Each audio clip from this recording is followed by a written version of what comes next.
आओ ध्यान दो। हमने जो है देखा था चालक में पिछले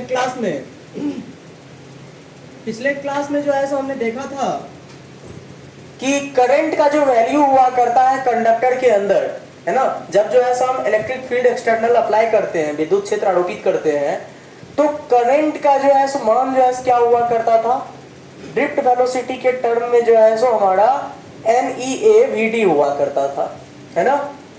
अच्छा, जरा इस बात पर आओ कि क्या VD का वैल्यू जो है हमने जो अनुगमन चाल था, वह वेग था, क्या ये VD का वैल्यू जो है हमने पिछले क्लास में E/τ/m ये चीज बताया था, है ना, ये जो है मान बताया था ना मैंने। तो अगर जो है VD यहाँ पर है तो क्या इस VD का वैल्यू जो है सो हम यहाँ पर I = NEA और VD के जगह पर जो है हम ये वैल्यू को रख सकते हैं, E/τ/m को जो है यहाँ से ला करके रख सकते हैं ना, बोलो। बिल्कुल रख सकते हैं भाई। अब जरा जो है इस बात को देखो आप कि यहाँ पर E और E एक दूसरे के साथ में मल्टीप्लाई होकर के E² डाल देगा और बाकी टर्म जो है वैसे के वैसे रहेंगे। अभी इसको आप जो है सो फर्स्ट इक्वेशन कंसिडर कर लिए हो।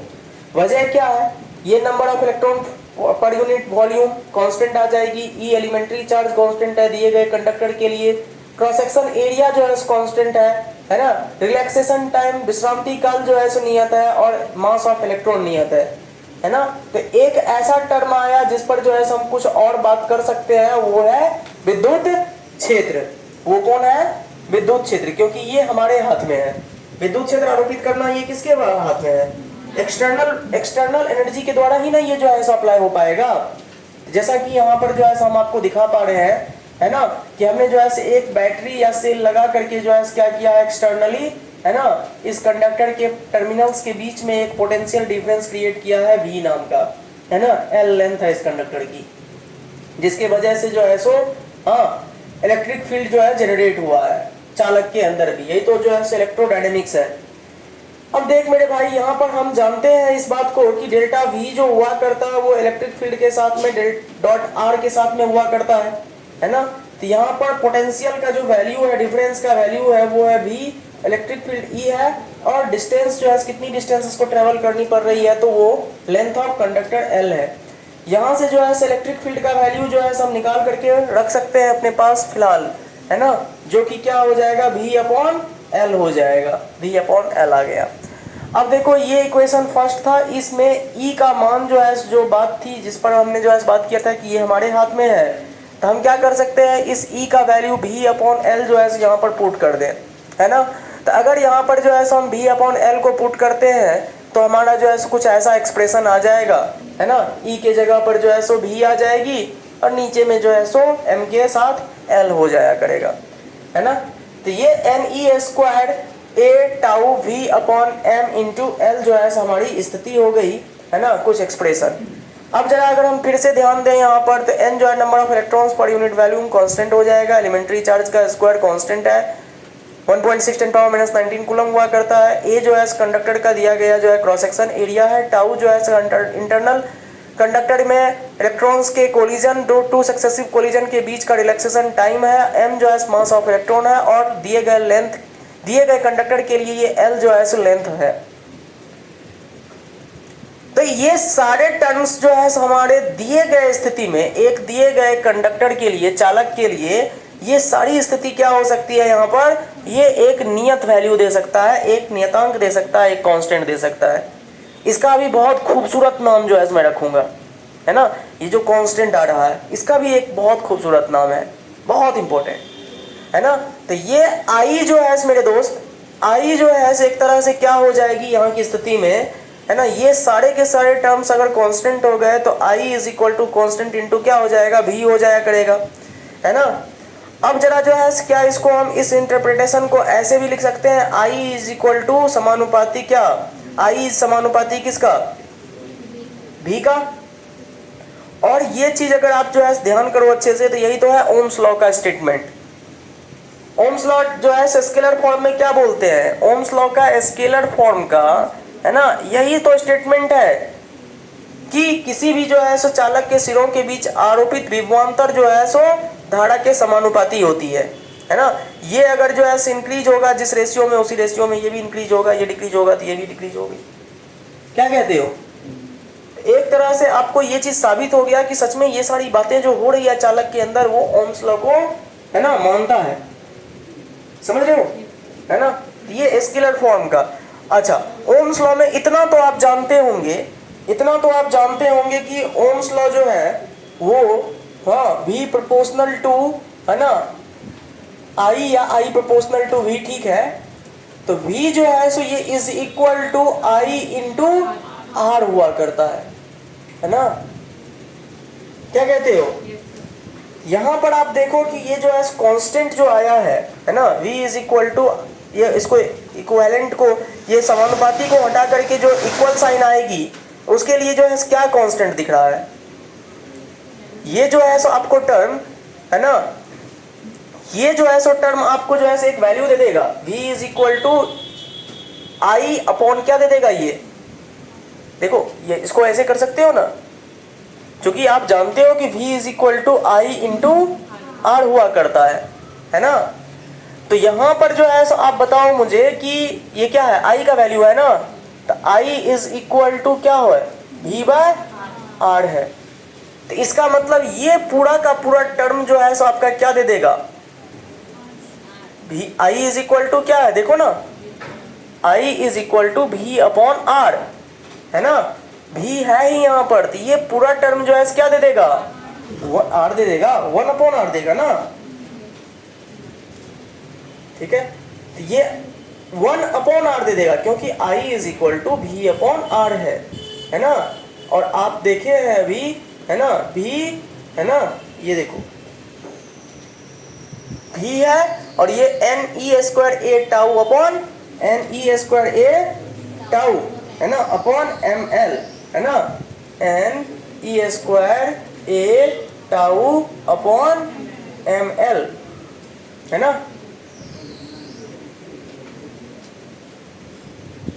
1 अपॉन R के बराबर हो जाएगा, ये उल्टा लिख दिया मैं, V upon R, V upon R, तो क्या इसको 1 अपॉन R लिख सकते हैं ना। सेम चीज यहां पर देखो ना, है ना, ये पूरा टर्म किसके बराबर हो जाएगा, 1 अपॉन R के बराबर हो जाएगा, है ना। तो यहां पर जो है सो 1 अपॉन R के बराबर जो है हमें क्या मिल जाएगा, NE square A tau upon M into L। क्या कहते हो? और यहां से R इज इक्वल टू जो है हमारा क्या हो जाएगा, इसको अगर रिवर्स करेंगे तो ये भी जो है हमारे पास क्या हो जाएगा, ML अपॉन, है ना, NE स्क्वायर A टाउ। क्या कहते हो? ये R क्या हुआ करता था, ये R जो है सो आपका क्या, इसको नाम देते थे हम, याद है? इसी को जो है हम लोग प्रतिरोध कहते हैं। ये जो है क्या हुआ करता है हमारा, इसी को रेसिस्टेंस कहते हैं।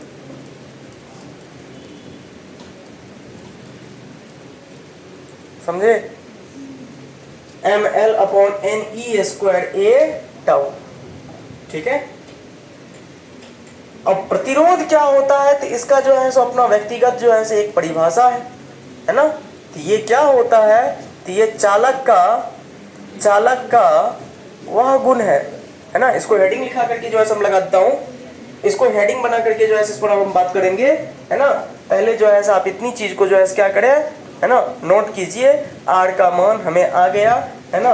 R का एक और फॉर्मूला होता है, R is equal to rho L upon A हुआ करता है। इससे भी इसको कंपेयर करेंगे, है ना। रो का भी वैल्यू हम जो है फाइंड आउट करेंगे, है ना। लेकिन पहले इतनी बात को जो है आप करो। इधर हो गया था ना, है ना। तो पहले यहां तक करो, हो गया ना। अब जरा प्रतिरोध पर जो है हेडिंग लगाइए आप, है ना, और उसको जो है सो लिखिए क्या है ये।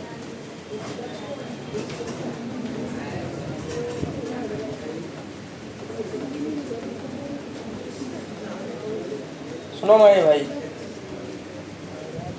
देखो ये जो है सो क्वांटिटी जो है ना, ये क्या कर रहा है आपका, तो ये देखो, ये सुनना, ये जो क्वांटिटी है ये इनवर्सली प्रोपोर्शनल है आई का, अर्थात इसके बढ़ने से इसके मान पर जो है कमी आएगी। मतलब धारा का मान जो है सो एक तरह से प्रभावित होता है आर के मान से। और किस तरह प्रभावित होता है, तो इनवर्सली प्रोपोर्शनल व्युत्क्रमानुपाती के आधार पर। इसका तात्पर्य ये हुआ कि ये धारा को बहने देने का विरोध करता है। नाम भी जो है क्या है, देखो, प्रतिरोध। अर्थात ये क्या है आपका, तो किसी चालक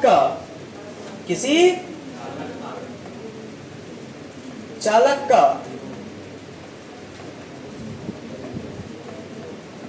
वह आंतरिक गुण है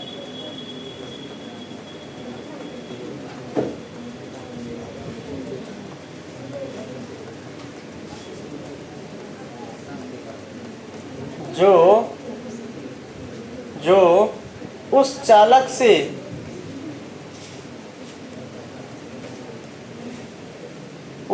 से प्रवाहित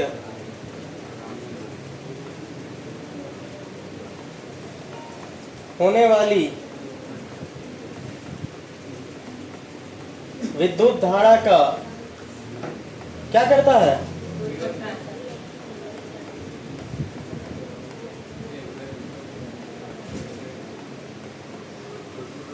विरोध करता है, मतलब अपोज करता है, उसको विरोध करता है उसका, है ना।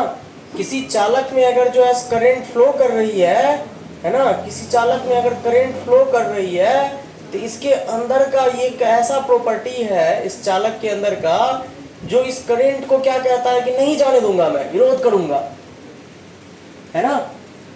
और इसी गुण को जो है इस चालक के उस गुण को जो है हम लोग क्या नाम दिए हैं, प्रतिरोध नाम दिए हैं।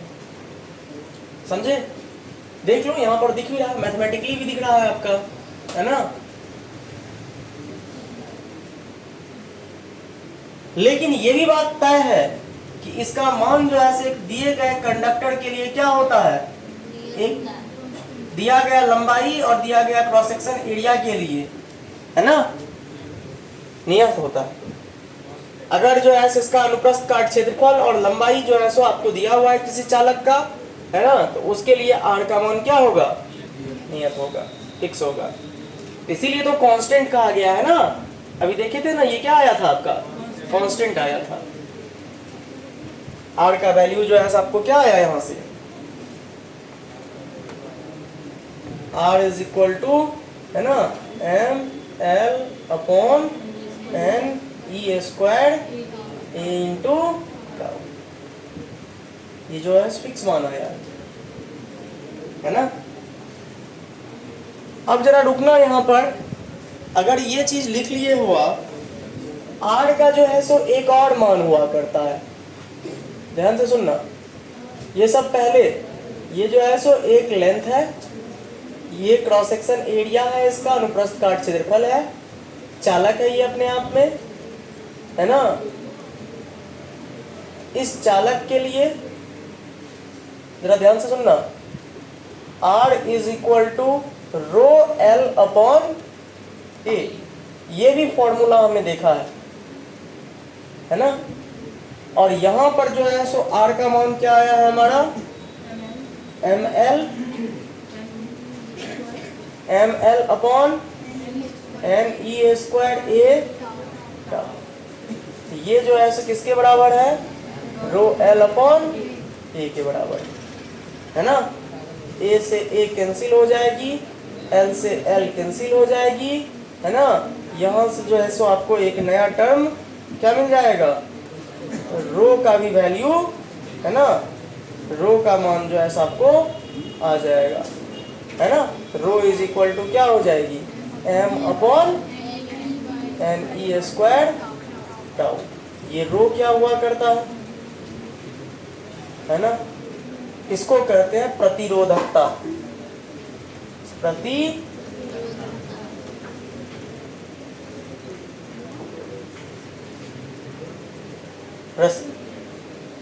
रेसिस्टिविटी, ये जो है सर रेसिस्टिविटी है, समझ रहे हो, है ना। ये जो है किसी चीज पर डिपेंड नहीं कर रहा है। देखो m mass of electron, m number of electron per unit volume, e जो है सो क्या है आपका elementary charge, t relaxation time. क्या ये किसी चीज पर निर्भर कर रहा है क्या? ये किसी चीज पर निर्भर नहीं करता है। वो तो निर्भर भी कर रहा था किस पर, लेंथ पर, क्रॉस सेक्शन एरिया पर, ये सब चीज पर निर्भर भी कर रहा था। कौन, देखो कर रहा है ना, लेंथ पर, क्रॉस सेक्शन एरिया पर। लेकिन ये जो है किसी चीज पर नहीं, यह सिर्फ यह क्या है, यह चालक पदार्थ का गुण है। क्या है? चालक पदार्थ का गुण है। चालक पदार्थ का ये क्या है, गुण है ना। ये अन्य किसी चीज पर जो है सो आपका डिपेंड नहीं करेगा, ठीक है। इसको कहते हैं हम लोग प्रतिरोधकता, जो सिर्फ और सिर्फ जो है चालक पदार्थ के लिए, किसी भी कैसा भी है, कोई कॉपर का तार है, कोई पदार्थ कॉपर का ऐसा है, कोई जो है सो कॉपर का एकदम तार जैसा, पाइप जैसा है, कोई एकदम स्ट्रेट वायर है, कोई जो है कॉइल शेप का है, लेकिन सब क्या है, कॉपर का ही है। सबका जो है प्रतिरोधकता उतना ही होगा, सबका रो उतना ही होगा, सेम होगा, फिक्स होगा। ये कह रहा है ये चालक पदार्थ का गुण है ना, नेचर है ये, ठीक है। पदार्थ के बदलने से ये बदलता है, पदार्थ के बदलने से ये बदलेगा। पदार्थ जब बदल जाएगी ना,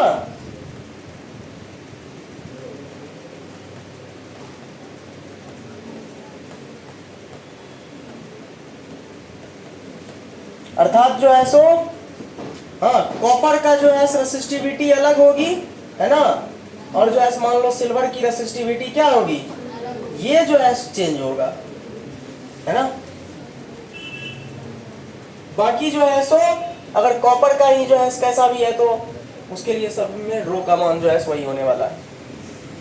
आर के साथ वैसा नहीं है, आर का मान जो है किस किस चीज पर डिपेंड कर जाएगा, लेंथ पर डिपेंड कर जाएगा, क्रॉस सेक्शन एरिया पर डिपेंड कर जाएगा, है ना, प्रकृति पर भी निर्भर करेगा कैसा पदार्थ है, तापमान पर निर्भर कर जाएगा, है ना। तो आर का मान जो है सो क्या है जी, तापमान पर निर्भर कर जाएगा। क्या कि टेम्परेचर बढ़ाने से कोलिजन क्या हो जाएगी, वो बढ़ जाएगी, है ना। चालक के अंदर जल्दी जल्दी जो है कोलिजन होएगा, रिलैक्सेशन टाइम कम हो जाएगा ना, रिलैक्सेशन टाइम क्या हो जाएगा, कम हो जाएगा। रिलैक्सेशन टाइम के कम होने के कारण से जो है प्रतिरोध क्या हो जाएगा, ठीक है। तो उन सारी फैक्टर्स को भी मैं जो है मेंशन करवा देता हूं कि प्रतिरोध का मान किन किन बात पर डिपेंड करेगा, ठीक है। तो पहले यहां तक जो है आप लिख लीजिए, प्रतिरोधकता आपको एक नया चीज समझ में आया।